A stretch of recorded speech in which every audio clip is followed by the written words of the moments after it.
All right, Rabbi, say good morning. Let us begin. We have an incredibly beautiful daf ahead of us today. Begin by thanking our sponsor, our Talmud Torah sponsors for the month of Iyar, Yona Shushie Ehrenfeld, for dedicating all the Shir and Drushos this month in memory of their grandfather Yosef ben Shmuel Aron. Benjamin and Elys Wohl of Netanya, Eretz Yisrael, for dedicating the Shiurim and Drushos this month in memory of Moshe Chaim ben Tzvi Hirsch, Zichron Livracha, and our week of learning sponsors, Ari Hayley Lichterman L'iluy, nishmas, Haley's mother, Rochel Leah, Bas Reuven Meir, Zichron Livracha. We hope that in the merits of our TALMUD Torah, the neshama will have an aliyah and the families a neshama. And above with that, let us begin. We have a really incredible daf ahead of us today. We have a lot to do today. Baruch Hashem. So today's daf is Samech Gimel, but we are picking up on Samech Beis, Amud Beis 62b. And we are picking up approximately 20 lines down from the top. So the Gemara says as follows: Masnisin delav Rabbi Yoshua. Our Mishnah does not reflect the view of Rabbi Yoshua, the Gemara suggests. Now remember again, our Mishnah said that halacha l'maisa, once a person has fulfilled the mitzvah perivivya, so they are no longer obligated to go ahead and have children. So remember again, we saw machlokes, which we didn't yet resolve, but we saw machlokes about how does one fulfill the mitzvah perivivya.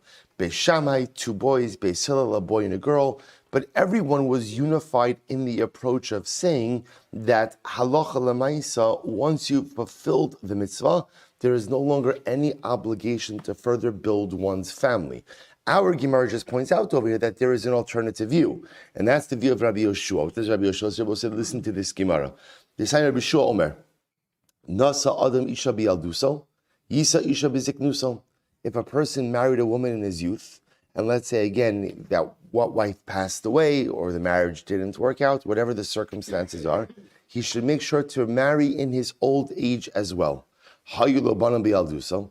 Even if a person had children when he was young, he should have children when he is old as well. What's the pshat? Shne'emar baboker zara as zaracha ule'erev al tanach yadecha ki ein chayodea eze yechshar hazeh o imzeh. So the Gemara is quoting the pasuk from Koheles, baboker zara as zaracha, in the morning sow your seed, v'la erev al tanach yadecha, and in the evening do not withdraw your hand. In other words, just because you planted in the morning, do not stop planting in the evening.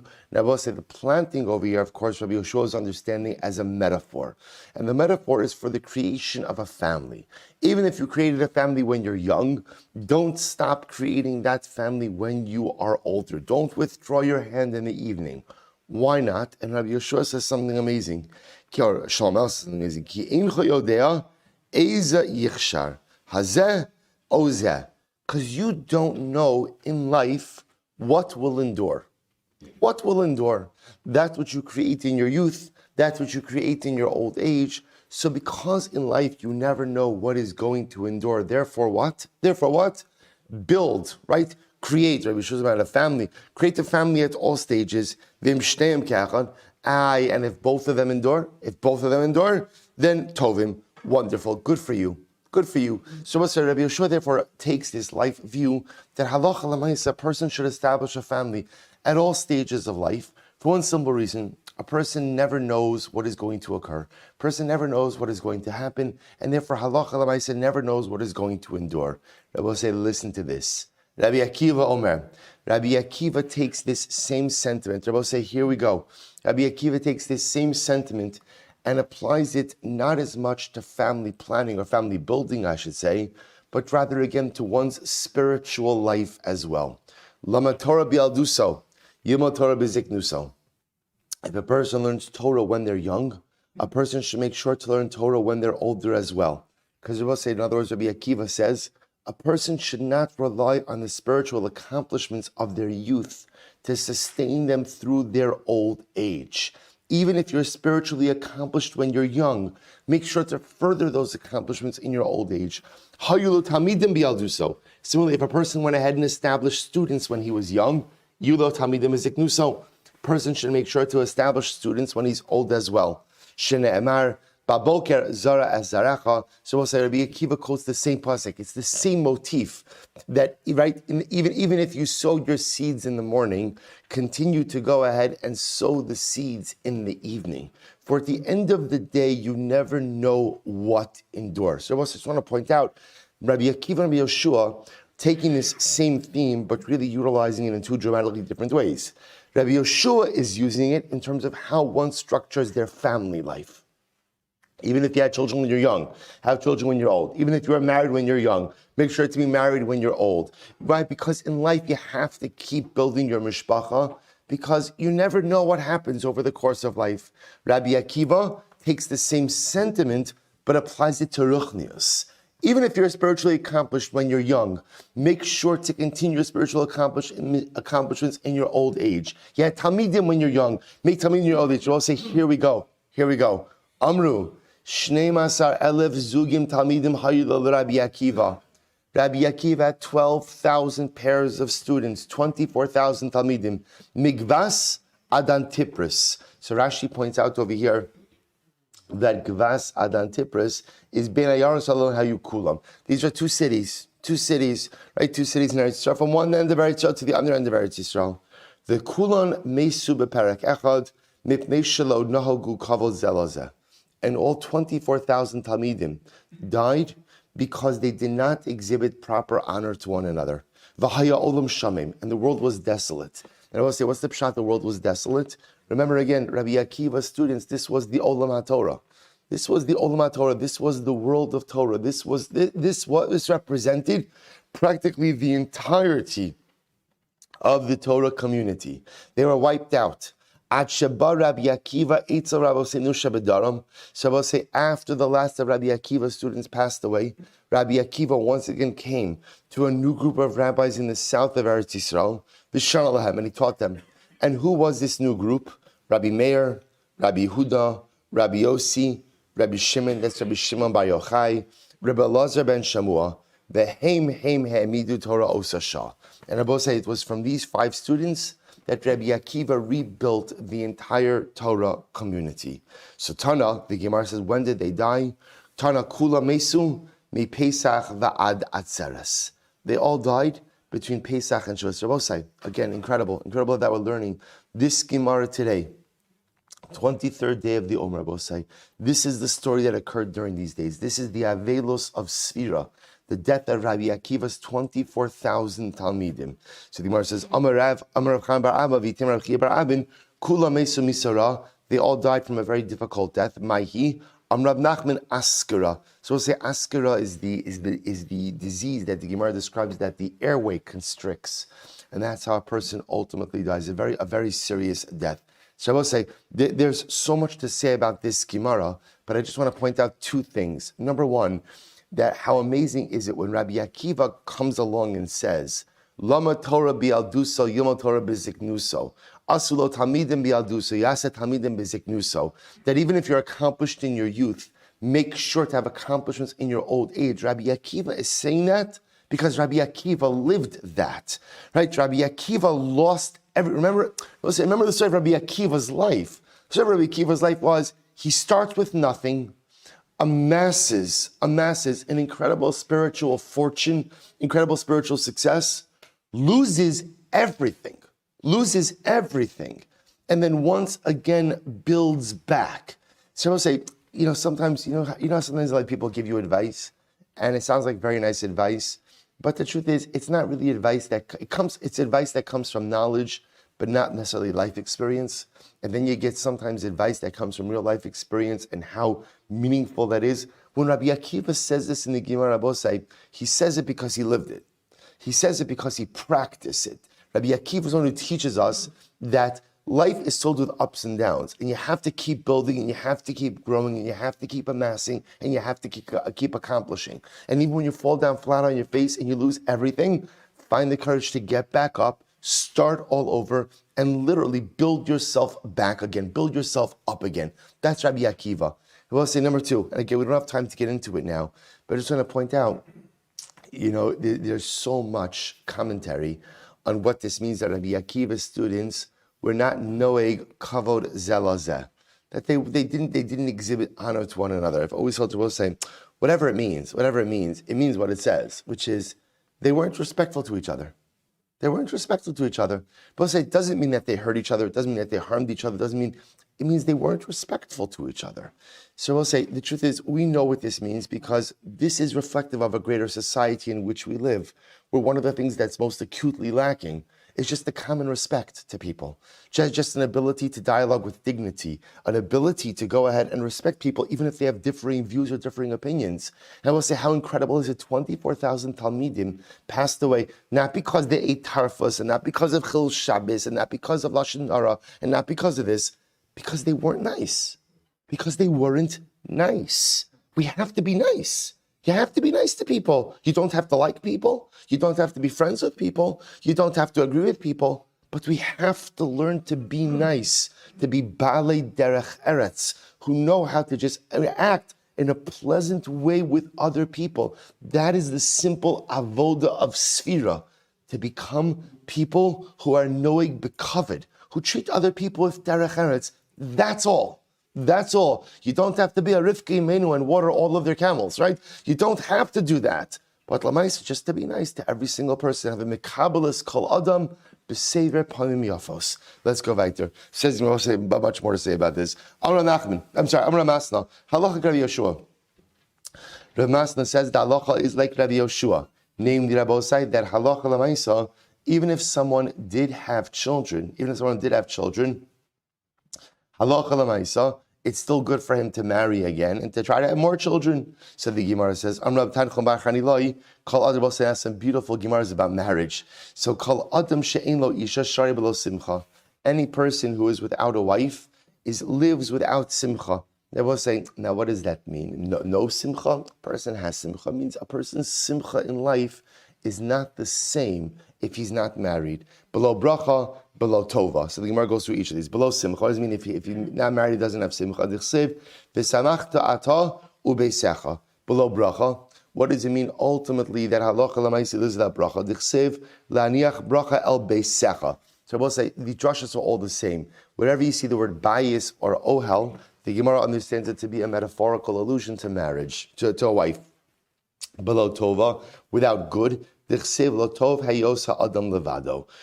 good for a person to be alone. I'll just point out, remember in yesterday's daf, I mentioned Rabbi Soloveitchik spoke about this concept that there are two aspects to marriage. There's the procreative aspect, and then there's the companionship aspect. So I will say these Gemaras are a clear raya, or a clear proof that there's a strong companionship aspect to marriage as well. Because if you notice, by the way, these statements over here have nothing to do with procreation, have nothing to do with having children, have to do with the fact that having a sense of companionship in life provides one again with bracha, with simcha, with all of these things. Ma'arava Amri, both say, listen to this. In Eretz Yisrael, they used to say that if a person doesn't have a wife, Amri, below Torah, below Choma. He doesn't have Torah, and he doesn't have a wall. Below Torah, Dichsev. So we'll say, so interesting, what does it mean that man is without Torah? So I will say, what it means is that halacha l'maisa, having a wife and having the stability of a home, gives a person a stronger platform upon which to build himself spiritually. And without that, one's ruchnius is not the same. Below chomo, without a wall, dichsev nekeva tesovev gever. Rabbi says it's actually pretty incredible. Without a wall, it means that a wife serves as a certain form of protection, ultimately for her husband. Rabbi says, I'll tell you something absolutely beautiful. The Marsha comments on this Gemara, and you know what he says? Where it goes to the pasuk nekeva tesovev gever. Literally, a woman will circle a man. Rabbi say, the Marsha says, this is where the minhag of the kala circling the chasan under the chuppah comes from. Nekeva tesovev gever. And I will say, the idea being over here that halacha l'maisa, why does the wife go ahead and circle the husband? Literally, she's the wall of the marriage. She's the wall of the home. And I will say, that wall is in a variety of different ways, right? That ultimately, again, she could be a wall of morality, a wall of spirituality. different marriages function in different ways, and different people have different strengths. But lamaisa, it is the job of a wife, or I shouldn't say the job, the role of a wife and the power of a wife to be that protective wall around her husband. Rava Ula Amar below Shalom. Person doesn't have wife, he doesn't have shalom. We'll say first of the widest lines at the bottom. So we'll say person doesn't have a wife, he resides without shalom. So we'll say, so ultimately again, the idea being a wife, a marriage provides all of these tangible and intangible benefits to her husband. Amar Rabbi Shoban Levi, Nikra interesting Gemara. Any man who knows that his wife is a yarei shamayim. Ve'ena pokta. Ina pokta means that halacha lamaisa, he's not intimate with her. He's called a chote. It's very interesting. So I will say, so the idea being that if a man has a wife who has qualities of being a yarei shamayim, there's always a mitzvah to be intimate with one's wife, but lamaisa, if she possesses strong spiritual qualities, the need to bond with her in that physical and intimate way is even more acute. Shene'emar v'yadata ki shalom halecha. V'am Rabbi Shoban Levi, Chaim adam lifkodes ishto b'shashi yotzei l'derech. A man is obligated to be with his wife before he travels. Shene'emar v'yadata ki shalom halecha. Both said the idea being that before a man travels, ultimately, again, his wife is going to miss him. Hopefully, his wife is going to miss him. So there is a mitzvah to go ahead and be intimate with one's wife before one goes ahead and travels. So the Gemara says, we learn that from somewhere else.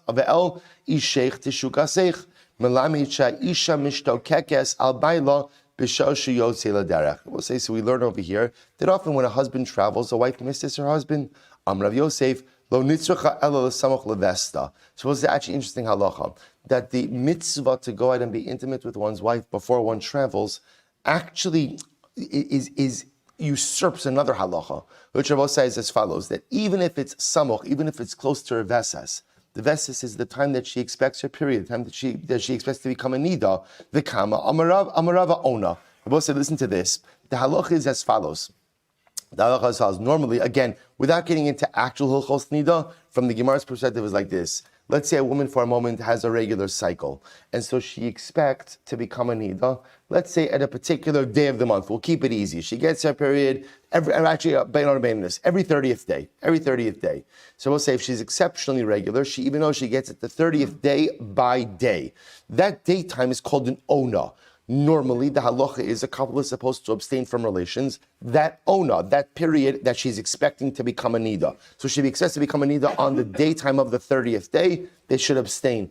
Really, we often abstain even an additional ona before that. But okay, that ona. However, if a husband is traveling, he's permitted to be with his wife during that ona, during that time in which she is expecting to become a nida, as long as, of course, she has not yet become a nida. But I will say this is only true if he's going ahead and traveling for rishus, for non-mitzvah purposes. Aval l'dvar mitzvah, listen to this, but if the husband's traveling, l'dvar mitzvah, then mitridi. Then I will say we assume that he's preoccupied with the mitzvah, and he does not have an obligation to go ahead and be with his wife. Then I will say something very interesting. If you look at Rashi, it's about 6 lines up from the bottom. Rashi says, Ari Hayley Lichterman L'iluy. So I will say, ultimately, again, when do we say that a husband is obligated to be with his wife before he goes ahead and travels? That's only if he's traveling for what we'll call optional purposes. Mitzvah lo mishum detar b'mitzvah. But if he's traveling for mitzvah purposes, he doesn't have an obligation to be with his wife before he travels, right? Because ultimately, again, it could be that he's preoccupied with the mitzvah. I will say, Rashi says something very interesting. Inami mitrid b'tash mishliyat mitzvah. The other possibility is that we're afraid that what's going to happen, he's going to get too involved with his wife and he's going to forget about the mitzvah. So I'll say, so either two possibilities, right? Either, again, he's too preoccupied with the mitzvah, therefore can't be intimate with his wife, or he's going to be too preoccupied with the intimacy and forget about the mitzvah. Okay, either way. I'll just point out over here, also the Marsha brings down one more piece on the Gemara that says that if a man knows that his wife is a yarei shamayim, that he's supposed to be intimate with her. Marsha also says that sometimes a husband has to know that perhaps his wife is too reserved to ask him for intimacy, right? And therefore, again, sometimes there's an issue in Shalom Bayis as well about who initiates intimacy, right? Sometimes a husband wants a wife to, a wife wants a husband to. So really the obligation is upon a husband. It's upon a husband, especially if a husband knows that his wife may be a little bit more reserved in these areas. A husband has to be the initiator, and a husband has to be the one who ultimately makes his wife feel wanted. Both say it's incredible. You know, one of the reasons we learn Gemara is hafach ba v'hafach ba dekula ba. It's incredible that we have a Torah that addresses everything, that addresses absolutely everything, and how to lead meaningful and fulfilling lives, literally in every aspect and arena of existence. Incredible. Both say the Gemara goes right to TORAH Abanon. Both say such a beautiful Gemara. Last two lines, Samech Beis and Beis. If a man loves his wife like his own body, but he honors her more than his own body. So we'll say, listen to this. Listen to these words. You're supposed to love your wife as much as you love yourself. When it comes to honoring her, give her more honor than you need yourself. Now, I was supposed to say, sometimes a person says, I don't need kavod. I don't need kavod, right? That's fine if you don't need kavod. Your wife needs kavod. And not from you. From you. So even if you don't need any kavod, Lemaisa, your wife needs a lot of kavod from you. Give her more kavod than what you need. What a profound Gemara. And one who leads his children on the right path. Derech Yishara. I will say, this is such an incredible yisod. The Chazal are telling us, you can't be a hands-off parent. Good parenting requires active direction. It is not permitted to say, my kids will figure it out. Obviously, when they get to a certain age, then they do have to figure it out. But Lamaisa, when they're young, a parent has to be on top of their children's chinuch. You have to be madrich. You have to lead. You cannot assume that children can figure it out. That's why they're children and they have you, so that you could help them figure it out. Madrich banav ubenosa b'derech yishara. I will say this is so hard to raise from Yirei Shamayim children in this day and age. And even if you could try everything and it doesn't always work, but Lamaisa, at least madrich, set out a clear and defined derech. Articulate a path in Avodas Hashem, create a lifestyle that has a chance of success. This is interesting. Marry off your children young, right? Samuch lepirkan is interpreted in different ways. For our purposes right now, it means get your children married off young. I love a Kasav Omer about such a person who fulfills all of these dictums. The adata ki shalom ohalecha. Life, right? You'll have shalom in your tent. So we'll say it's actually interesting. So apparently, the recipe for shalom is love your wife as much as you love yourself, honor her more than you honor yourself, lead your children, actively lead your children down a right path of life, marry them off early. If you could just do these things, everything is perfect. That's it, right? That's it, right? That's the recipe to successful living, the Gemara says. Alava Kasav Omer, the adata ki shalom halecha, ha'oi v'shchinov, v'makari v'skrov. Both say similarly again, person who loves his neighbors, keeps his relatives close to him, no se es basachoso, marries his niece, okay, top of Samech Gimel, v'hamal v'sel ani b'shas dachko, and lends money to a poor person in a time when he's in need. Alava Kasav Omer, as tikra v'Hashem yaneh tashua v'yomer hineni. Both say about such a person, when they reach out to HaKadosh Baruch Hu for help, the Ribono Shel Olam will be there for them. So we'll say the idea over here is also, if you think about it, the oiv shchina, a person who loves his neighbors and keeps his relatives close. This is a person who's looking out for other people. That's what this is. Loving your neighbors doesn't just mean you like them. Loving your neighbors means you help your neighbors. So you help those around you. You help your relatives. Even the idea no se basachoso. Rashi says over here, last Rashi on Amud Beis, was giagui adam rabin alachosi yoser min achin umitoch kach nimsa mechabe v'sishto. So apparently, again, from the Gemara's perspective, a person is closer to his sister than he is to his brothers, and therefore, again, he'll have a special affinity for his niece. You're allowed to marry your niece. So apparently, if you marry the daughter of your sister, Lemaisa, that makes for a stronger marriage. Okay, we could write that off to a singular opinion. I don't know that that's L'divrei Hakol, right? But the idea, I will say, is be the kind of person who is there for others. Be there for your neighbors. Be there for your relatives. Be there for your siblings. be there for the ani in his time of need. And if you are there for other people in their time of need, then HaKadosh Baruch Hu will be there for you. Rebbe will say this is the Baal Shem Tov HaKodesh's principle of Hashem Tzilcha. Hashem is our shadow, the concept of divine reciprocity. Whatever I do for others is what Hashem does for me. Be the kind of person who everyone knows that guy is there for anyone. It doesn't have to be anyone, but at least someone in their time of need. Your neighbors, your relatives, your siblings, the pauper. Be the kind of person who rises to the occasion in a time of need. And HaKadosh Baruch Hu will be there for you when you need him. Incredible, incredible. The Gemara goes weiter. Rabbi Lazar, Kol Adam she'ein lo isha, eino Adam. So the Gemara said, we'll say the Gemara is just a mnemonic. So the Gemara says, Rabbi Lazar, Kol Adam she'ein lo isha, eino Adam. Any person who is not married is not a complete person. Shne'emar zachar unekeva bara'am. Vayikra eshemam Adam. Rabbi Lazar, Kol Adam she'ein lo karka, eino Adam. I will say this is fascinating. Any Jew, right? What kind of Jew doesn't own real estate, right? So let's say any person who doesn't own karka, who doesn't own real estate, is not a person, right? Is not a full Adam. Now you'll see what this means in just a moment. Shnei Amar, Hashamayim shamayim laHashem, va'aretz nasan livnei Adam. So interesting, right? The heavens was given to HaKadosh Baruch Hu, but the earth was given to man. So I will say we'll see again on a basic level, we're going to see that ownership of karka gives one some basic level of financial security.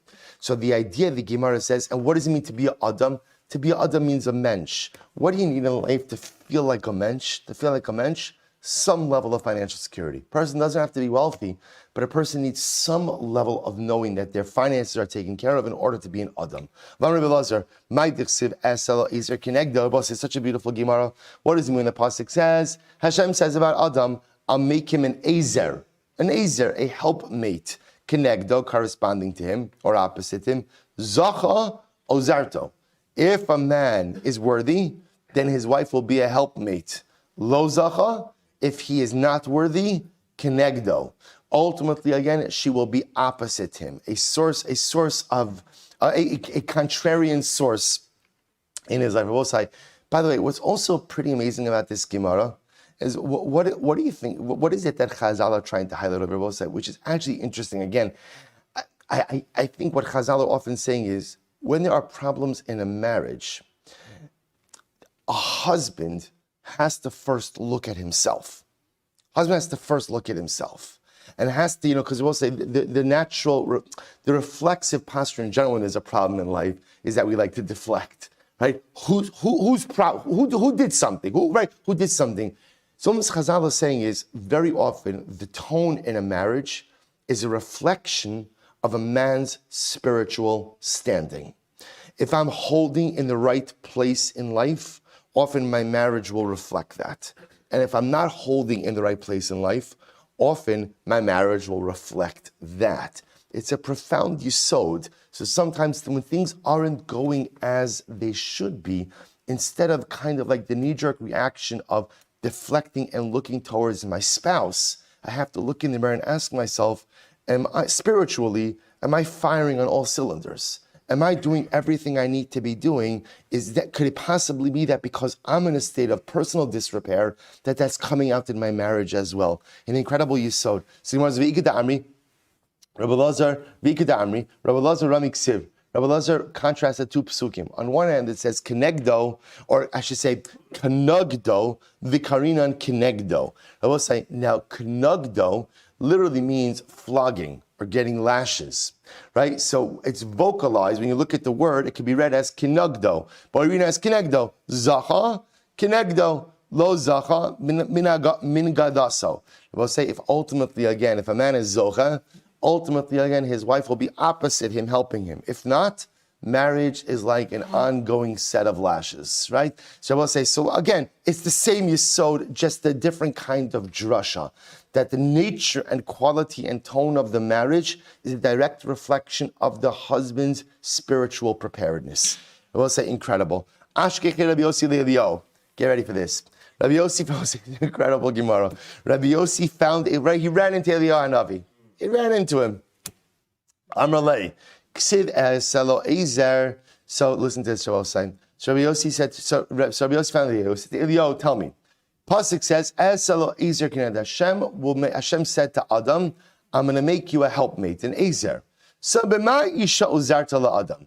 Rabbi Yossi says to Elio, tell me, how does a wife help out her husband? I guarantee you his wife was not there when he asked this question, right? She was nowhere to be found, right? So he's just asking Elio, come on, really, how does a wife help out? So Amrale, listen to what Elio Navi say. Adam mevi chitin kosem, a man brings home wheat. Can you eat wheat? Can you eat wheat? In other words, so the wife takes the wheat, grinds it into flour, makes bread. Pishtan, a man brings home flax. Pishtan lovish, can you wear flax? Right? A wife has to take the flax and make it into clothing. Lo nimtseis meira einov uma'amidasa araglov. So don't you see that a wife illuminates the vision of her husband and helps him stand on his feet?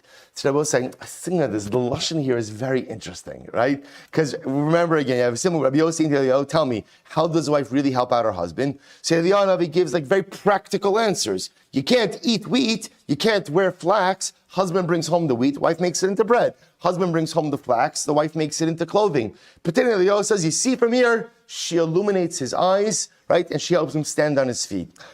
Perhaps Eliana was saying like this. Rabbi Yossi is asking a simple question. So Eliana first gives him simple answers. You want to know what your wife does for you? Tell me. Doesn't she make you food? Right? Doesn't she provide you with food? Doesn't she provide you with clothing?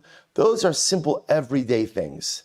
Once you see the simple everyday things that your wife does for you, you begin to realize the really big things that your wife does for you.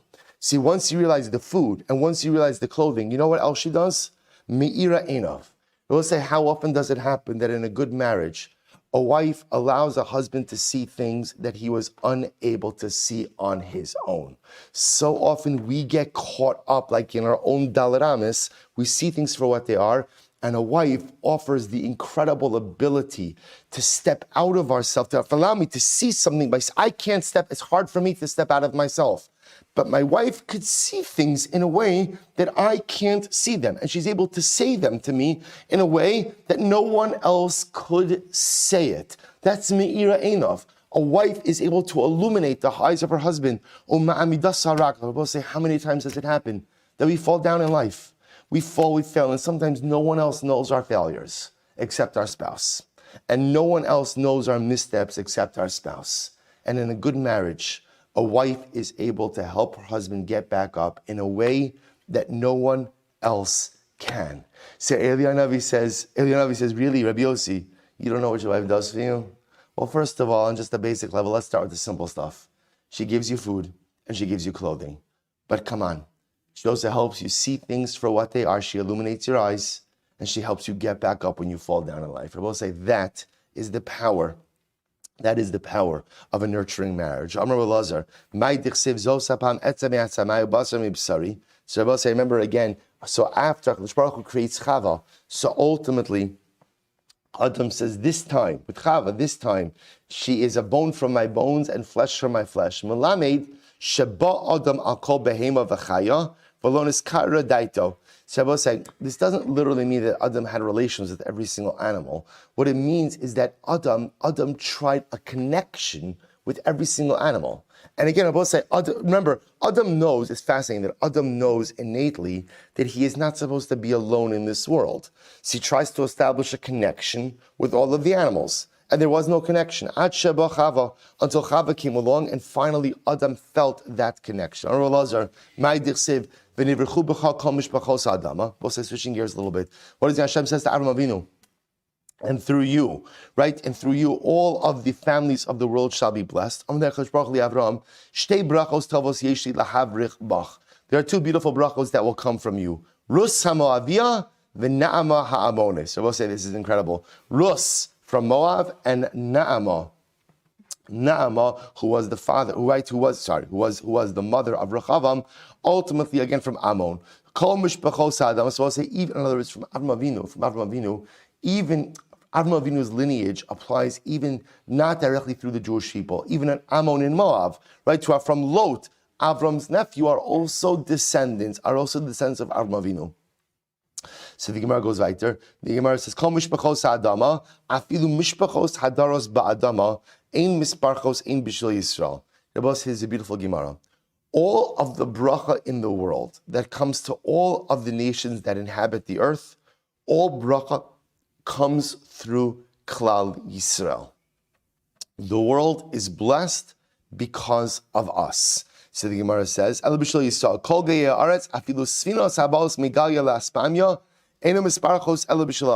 boats that come from Galia to Aspamia are only blessed because of Am Yisrael. Both say, each of these Gemaras is so overwhelming. But the idea that the Gemara is saying over here is that how we behave as a nation has a direct impact upon the entire world. The bracha felt by the entire world comes through Am Yisrael. Comes to Am Yisrael. When we do our part, the world is better. When we don't do our part, Chas v'Shalom, the world is compromised. But bracha flows through Am Yisrael to the rest of the nations of the world. Let's listen to this schema. Reuven Meir, Asidnu Kabbalah, I'm supposed to say third wide line. Let's listen to this. In times of Mashiach, Asidnu Kabbalah Umnios, Shiamdu ala Karka. Listen to this, I will say. When Mashiach comes, everyone's going to leave their respective professions, and everyone's going to become a farmer. Everyone's going to work the land. Shneimar vayardu ani yoseim kol tovsei mashut melachim kol chol v'ayam ala aretz yamodu. It's incredible. So all right, everybody's going to give up their professions. The sailors are going to give up their boats. Everyone gives up their professions and becomes a farmer. Reuven Meir. So we'll say that's the most Mashiach. This is strange. There is no worse profession than farming. Okay, I'll say this is not exactly like a great sales pitch for the Messianic era. Right? So here we just have when Mashiach comes, everyone's going to become a farmer. And by the way, there's no worse job in the world than farming. Take a look at Rashi. We'll say Shiamdu ala karka yanichu umnasam la'asak b'charish shebakatzer. Everyone's going to give up their professions in order to go ahead and become farmers. Yet the Yemar Rabbi Elazar says there's ultimately again no worse profession than farming. The Yemar tells Rabbi Elazar chazvi lahi ara d'shadi karva lefusya. Rabbi Elazar once saw a field. The farmer planted cabbage widthwise. Now, both say, obviously, if you want to maximize your field, you plant lengthwise, not widthwise. So Rabbi Elazar said to the farmer, even if you uproot your cabbage and replant it, it's still better to do business than it is to do farming. You'll make much more money in business than you'll make in farming. Rav once went into a grain field and he saw that there were so many stalks and the wind was blowing and the stalks were blowing back and forth and it looked like such a beautiful, bountiful, plentiful field. He says to the grain, he says to the stalks, you know what, no matter how much you blow, right? No matter how much you sway, business is still more profitable than you. Shall I say one more piece? Amarava, mea zuzi be'iska. If you have 100 zuz invested in business, kol yoma b'sra v'chamra. You'll be eating meat and drinking wine every single day. Mea zuzi ba'ara. If you have 100 zuz invested in farming, right? In farming and land, milcha v'chafura. You'll be eating sprouts with salt, right? Same idea. V'lo od, ela meganya le'ara. Furthermore, if you're in farming, ultimately again you have to sleep in your field in order to protect it, and ultimately again your creditors are always chasing you. So we'll say. So the Gemara says. So what's the pshat? Right? So what's the pshat that in the Messianic era everybody becomes farmers, and yet right after that the Gemara says right afterwards, farming is the worst profession. So I'll say, so the simple pshat could be that maybe the Gemara is reflecting the idea that the Messianic era is a more miraculous era, and therefore again the problems of farming go away. Right? Part of the challenge of farming is you work and you never know what you're going to get. Perhaps in Moshe Mashiach again there'll be more miraculous farming and those issues won't occur. I will say, but perhaps it's a different pshat as well. As difficult as farming is, there is no profession that is as good for one's yiras shamayim as farming. Because I will say, the farmer knows more than anyone, that if I don't have HaKadosh Baruch Hu's assistance, there is no parnas. I will say, those of us who work other jobs or do other forms of business, we know it theologically as well. But it's easy to forget that. The farmer knows, like if it doesn't rain, and there's nothing he could do to bring the rain, right? He could daven. he could daven. And that's it. The farmers are amongst the most pious because they are wholly, fully, and totally reliant on HaKadosh Baruch Hu. Perhaps when the Gemara says that in the Messianic era we're going to become farmers, maybe it's not a literal statement to farmers, but maybe it's saying we're going to be like farmers. In other words, a part of the hallmark of the Messianic era is a recognition of the full and total reliance on HaKadosh Baruch Hu. See, Rabbosai, we strive for this every single day. This is how the Shulchan Aruch opens up. The first line of the Shulchan Aruch, Ari Chaim, Siman Aleph, Sif Aleph, Shivisi Hashem L'negdi Samid, Hikla Godel Batorah. The idea ultimately is, again, to live a life of constant God awareness. But it's difficult. It's difficult. It's easy to fall into the trap of Kochi Va'otzem Yadi, not the farmer. Not the farmer. The farmer is fully and acutely aware that he is forever dependent on the good graces of HaKadosh Baruch Hu. In Yevamos Mashiach, you know what happens? We all become farmers. We all become acutely aware that we are fully, wholly, and totally dependent on Hashem. Incredible. Says the Gemara, Amra Papa, Zara Velot Hazbin. Suppose this is incredible. Rav Papa says, it is better to plant your own food, right? Plant your own food and go ahead and live based right on what you plant. Than to buy produce. Because we'll say, even though again it might be the same, and even the cost might be the same, that which you plant with your own hands ultimately again is blessed. And we'll say, what an incredible yisod. You know what Rav Papa is saying? It is so much better in life to be self-sufficient than to have to rely on others. So the metaphor over here is farming, right? So if you go out and you plant your own food, even if you're not saving any money, you're not reliant on merchants. You're not reliant on merchants. So it might be a good farming lesson, I will say, but it's also an incredible life lesson. Be self-sufficient. Don't be dependent on other people. Because the moment that a person is dependent and beholden on others, I will say that's a dangerous spot to be in life. Therefore, the Gemara says, plant your own food, chart your own course, take the reins of your own existence, and don't have to rely on others. Incredible. So the Gemara goes back to Zabin Velotizel. So ultimately, again, it's right, go ahead and sell. Rashi says over here, Zabin Velotizel, Mechar Kli Tashmishecha, Vishtam Vishdam Pragmatya, Kodim Shetel Dianius. Better to go ahead and sell your own possessions, use the money for business purposes, and don't have to rely on tzedakah. Sahani mili bistarki. That refers to like your household possessions. Avaglima lo, but we'll say when it comes to selling your items, don't sell your clothing, don't sell your cloak. Why? The Gemara says lo misramile, because perhaps we'll say everyone's going to need a cloak, and perhaps when you need a cloak, you're not going to find one of the same quality of the one that you have. So in other words, sell off your possessions in order to have some venture capital, right? To be able to do business to support yourself, but don't sell your clothing. I will say it's also saying like this. I will say that a person has to do a lot of things in order to earn parnasa. Your clothing also represents your personal dignity. Don't sell your personal dignity for financial gain, right? Don't go ahead and sell your clothing ultimately to get ahead financially in this world. You might have to sell some stuff. Right? You might have to make some sacrifices to be successful in this world, but never sacrifice your personal dignity, because that's not the type of success that is enduring. Incredible. The Gemara says, Tum velo tashpitz. Another incredible Gemara. We'll say, Tum velo tashpitz. Listen to this. What does that mean? Tum velo tashpitz. Look at Rashi. Tum, Rashi's Targum, shall sasam kimo sismum plishtim, Tomino plishtai, tum velo tishpot, im yishlach achor katam bekosel, ra'ua, stasum osamiyad, listen to this, we'll say. Let's say a person has a wall, and there's a hole in the wall. So we'll say there are two ways that you could repair the. So the Gemara says, tum v'lo tishbos, which means just plug the hole.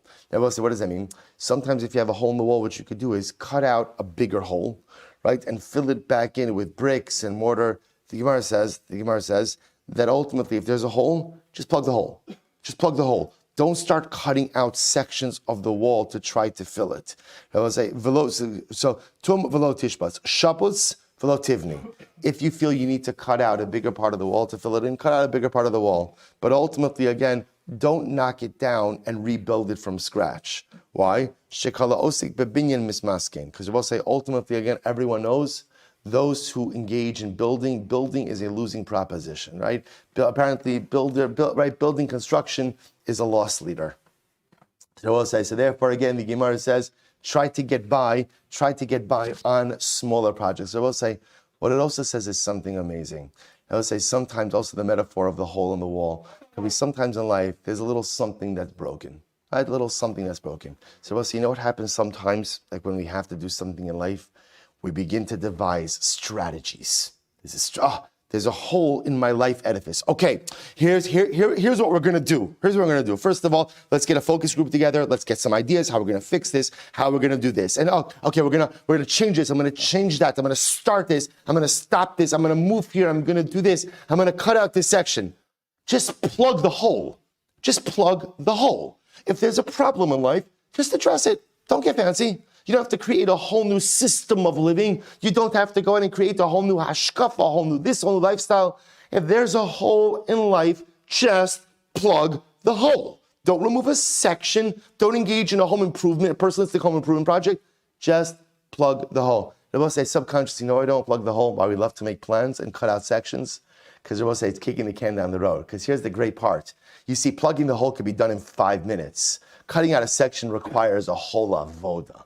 The great part about the avoda is I don't have to fix the problem right now. I could talk about fixing the problem, right? I could theorize, I could draft plans for fixing the problem. I could do anything but fix it. Chazal said that there's a hole in your wall, just plug the hole. Such an incredible yisod. Let's go weiter.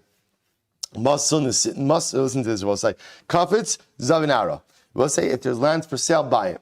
Buy it. Okay, real estate advice, right? If there's a land for sale, Kafetz Zavinara, right? Land for sale, buy it. We'll say, you see, again, Chazal have this real-like infatuation with land ownership. We'll say, because the idea is land ownership provides a person with a certain level of life security. Again, whether it's from like an actual food perspective or some other, again, I have possessions. Masun Nasiv Isisa.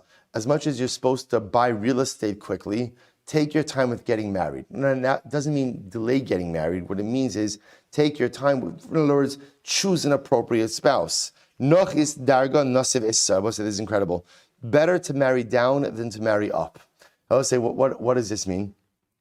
What does this mean? So we'll say, look at Rashi. Noch is darga v'nasiv issa. Lo tikach isha chashuva mimcha shema lo tekaba aleha. I will say, be careful about marrying a woman of a higher standing or a higher social order, higher financial order than yourself, because perhaps you will never fully measure up in her eyes.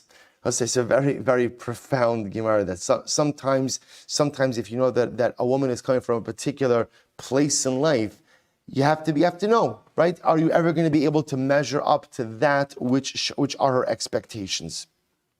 Sak darga basar shoshvina. But say, take a look at Rashi. Shoshvina oiv tov bachar lecha adam chashav li'da be'acharav. Rabbi say, when it comes to a friend, right? Ultimately, again, so look up. In other words, sak darga means go up a level. Rabbi say is incredible. Surround yourself with people who are better than you, right? Don't surround. So often I will say it's kind of comforting to surround myself with people who are in a lower standing than me for one simple reason. Why? Makes me feel good about myself, right? I always say, if I'm frummer than my friends, if I'm richer than my friends, I feel great, right? Everything is fantastic because I feel good. Surround yourself with people who are better than you. So I will say, it might be at first a little bit intimidating because Lamaisa again, well, that person is learning more than I am, and that person is behaving better than I am, and maybe that person is even more successful than I am. But that's good. Surround yourself with people who are better than you. It pushes you to become a better version of yourself. Incredible. So the Gemara goes like, this is the converse of what we learned before. Punishment only comes to this world because of Klal Yisrael. Shneimar, hikarti goyim lashon pinosam echrafti chutzas muksiv, amarti achtiri oso tichi musar. Rav Havamet, so we'll say, so the idea of Rabbi say is the same way that bracha is kind of funneled through Klal Yisrael. The converse is true as well. When we're not doing what we're supposed to be doing, ultimately the world feels those repercussions as well. I will say, it teaches you, by the way, the incredible responsibility of being a Yid, right? It's awesome and overwhelming. Not only do we have a responsibility for ourselves and our families and our kehillah and our community and our people, but what we do has a direct impact on the entire world. So the Gemara says as follows. Rav hava miftar Rabbi Chia. Rav was once taking leave of Rabbi Chia. Amrle, Rachmana litzlach mimidi de kashem mimosa. Hashem should save you from a fate worse than death. Wow. So listen to this. So Rabbi Chia said, so Rav said, Umiya kamidi de kashem mimosa? Is there anything that's worse than death? Nafak dak va'ashkach. He said, yes. Shlomo said, "Motzi ani mar mimaves es ha'isha." Right? I found something worse than death. I will say, what's that? What's that? A bad marriage. A bad marriage. A bad marriage is worse than death for the simple reason death only happens once. Right? A bad marriage, I will say, ultimately, again, has its repercussions each and every day. Rav, let's listen to this story. Rav, hava kametsari ledvisu. These are incredible stories. Rav had a really difficult wife. Right? Now, literally it means Rav's wife pained him. Right? Literally caused him tsar each and every day. What would she do? Ki amar la avidi li talfuchi avdi lechinsi. Whatever he would ask her for dinner, she would make him the opposite. Right? So he would say, make for me a steak. She would make for him fish. Make for me fish. She would make for him steak. So the Gemara says, Ki gadol Chia brei. So we'll say, Chia, his son, grew up. Apichla. So what would happen? So Chia would know what his mother, he would know what his father wanted for dinner.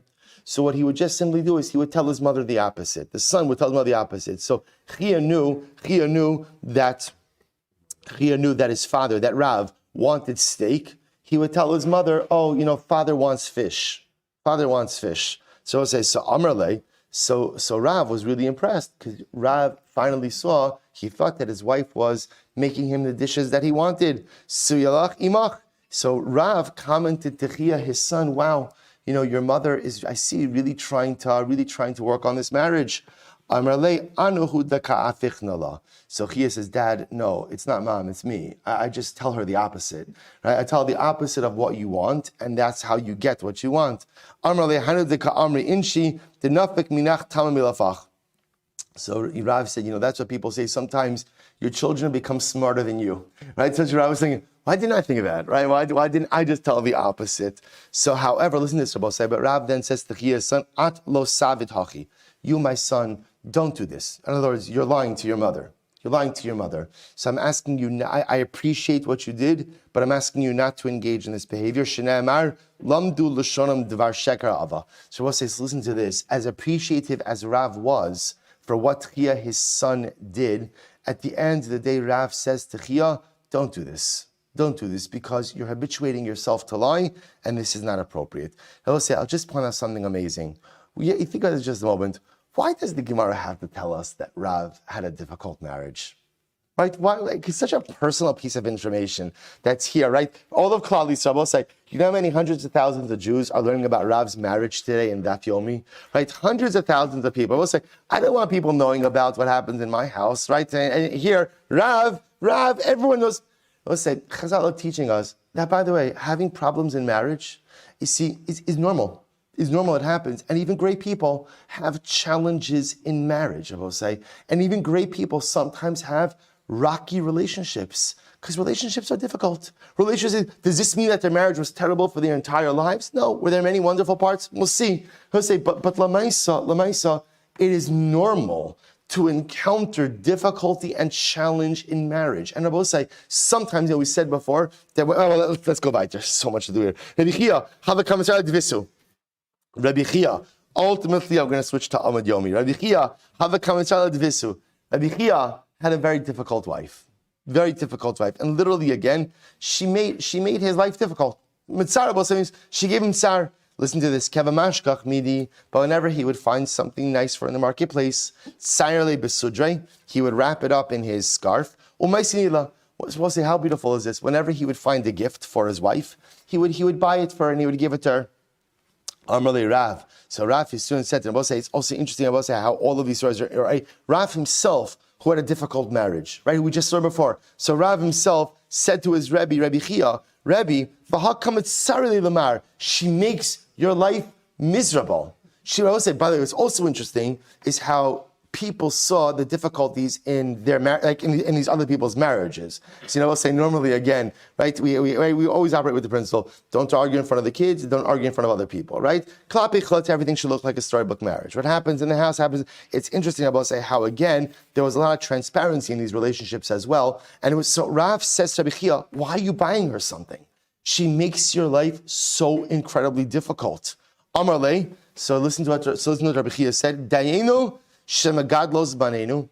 First of all, again, I will say she raises my children. she's a good mother. She raises my children. Umatzilos osanu amadeis min hachet. And ultimately, again, she saves me from sin. What I saves me from sin is that a wife ultimately, again, provides a permissible outlet, right, for a man. He doesn't have to have improper, impure thoughts because he's able to be intimate with his wife. So we'll see here what Rabbi Chia is saying. Rabbi Chia is saying, do I have a storybook marriage? Do I have a storybook marriage? Absolutely not. But you know what's the key to successful marriage is? Look for the positive. Look for the good. Look for the good. She saves me from sin, and ultimately she's a great mother. Is it difficult? There are difficulties. Are there challenges? Absolutely. But I will say focus on that which is working well. Focus on the positive, and don't allow the negative to define the reality of the relationship. I'll say it's overwhelming. It's absolutely overwhelming. So Mikri le Rav Yehuda Rav Yitzchak Berei. So this is a pretty wild Gemara. Rav Yehuda called Rav Yitzchak his son. He quoted the pasuk, that says, I found something more bitter than death, and it is a woman, right? Like a terrible marriage. So Rose said, listen to this. So Rav Yitzchak asks his father, Rabbi Yehuda, father, like who? To which he responds, Kigoni Mech, like your mother, right? Like your mother. I will say, now again, don't try this at home, right? And nice again. I will say, but you see, obviously I will say also, like for a father to say that to his son means that it was rocky, right? It was rocky. So the Gemara says, "I v'ha masli Rav Yehuda Rav Yitzchak Berei ein adam motze koras ruach ala mishta rishona." Yevamos, here's what's interesting.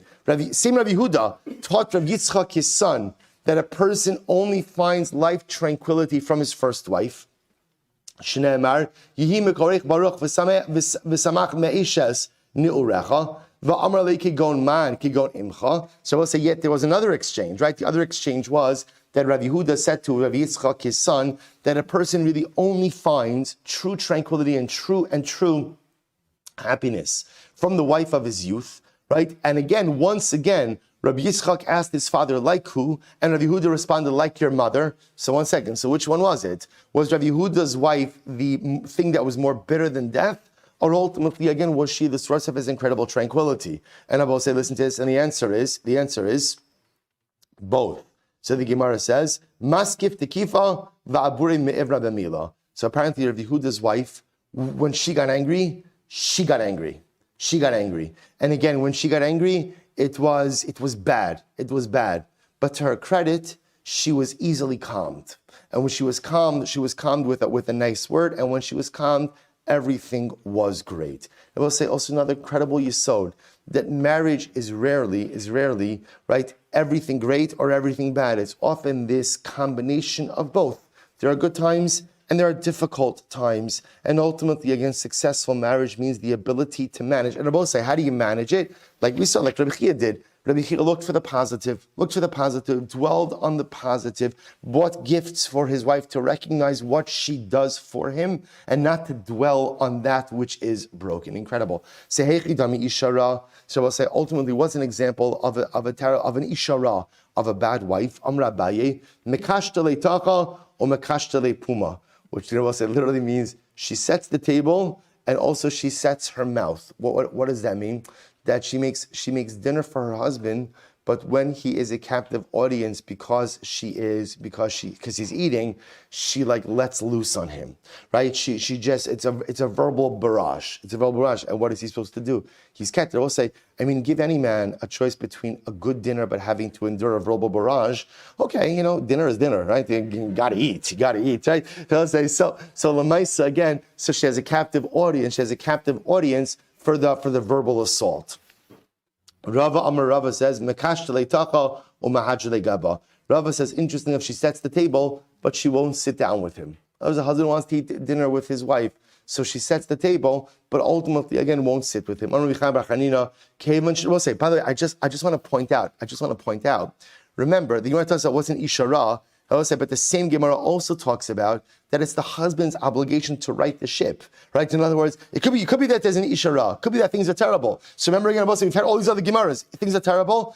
The first thing when things are terrible is I don't look at my wife, I look at myself. Because the marriage is often a spiritual litmus test of where I'm holding. What's happening with me? Where am I holding life? So maybe there is an ishara, but Lamaisa again, How is it a reflection on me? And what can I do to try to fix this situation? Once a beautiful Gemara. Once a person gets married, literally again, his averos are plugged up, which means his averos are gone. Shnei Amar, Pasuk says, Motze isha mata tov. We have fake b'ratzon Hashem. All right, so we'll have to stop over here for today. Okay, I think we were fine. By the way, I will say, don't worry, we're totally on track. At some point in Yevamos, we'll catch up with the Daf and yahrzeit Hashem. I will say the Gemara is too good to rush through. Yahrzeit Hashem will continue tomorrow, 5:45 again tomorrow morning in yahrzeit Hashem. Shkoyach.